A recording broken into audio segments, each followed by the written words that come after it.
BBA, BCA, BCom computer కోర్సులో 100% placement లభించే ఏకైక డిగ్రీ కాలేజ్ కూకట్పల్లిలోని I3 డిగ్రీ కాలేజ్ 8367215215.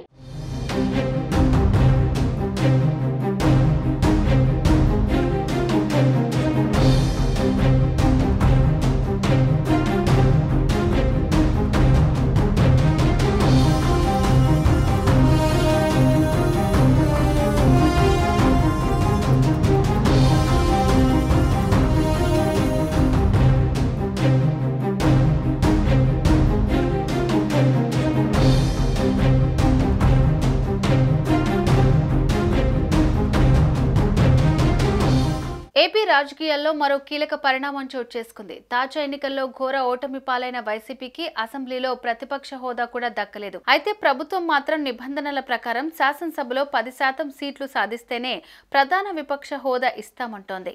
దీనిపై ఇప్పటికే వైసీపీ అధినేత వైఎస్ జగన్ స్పీకర్కు లేఖ రాసినా స్పందన లేకపోవడంతో తాజాగా ఆయన హైకోర్టును ఆశ్రయించారు. ప్రతిపక్ష హోదాపై ఏపీ కోర్టులో వైసీపీ అధినేత మాజీ సీఎం జగన్ పిటిషన్ దాఖలు చేశారు. ప్రతిపక్ష హోదా కల్పించేలాగా ఏపీ అసెంబ్లీ స్పీకర్ను ఆదేశించాలని హైకోర్టును జగన్ ఆశ్రయించారు.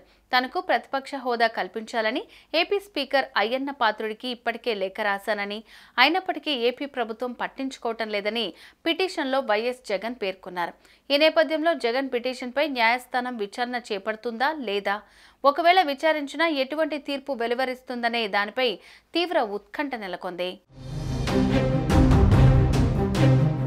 ఆంధ్రప్రదేశ్ శాసనసభకు జరిగిన ఎన్నికల్లో 175 అసెంబ్లీ స్థానాలకు గాను 11 స్థానాల్లో మాత్రమే గెలిచి వైసీపీ ప్రతిపక్ష హోదాను కోల్పోయింది.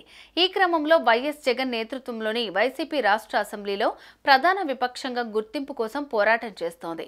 అటు వైసీపీ శాసనసభ పక్షానికి వైఎస్ జగన్ నాయకుడిగా ఉన్నారని, ఆ హోదాలో అసెంబ్లీలో గళం వినిపించాలని కొందరు టీడీపీ నేతలు జగన్కు హితబోధ చేశారు. ప్రతిపక్ష నేత అనే ఆలోచన నుంచి బయటకొచ్చి సమావేశాలకు రావాలని ఉండి టీడీపీ ఎమ్మెల్యే రామకృష్ణరాజుకు జగన్ ఇప్పటికే సూచించారు. ప్రభుత్వం మాత్రం ప్రధాన విపక్ష నేత హోదా కావాలంటే 10% సీట్లు ఉండాలంటోంది. కానీ వైసీపీ మాత్రం రాజ్యాంగంలో అలాంటి నిబంధన లేదని వాదిస్తోంది. ఈ నేపథ్యంలో హైకోర్టులో జగన్ దాఖలు చేసిన పిటిషన్ ప్రాధాన్యం సంతరించుకుంది. సుమన్ టీవీలో మీ పర్సనల్ అండ్ బిజినెస్ ప్రమోషన్స్ కోసం కింది నెంబర్కి కాంటాక్ట్ చేయండి.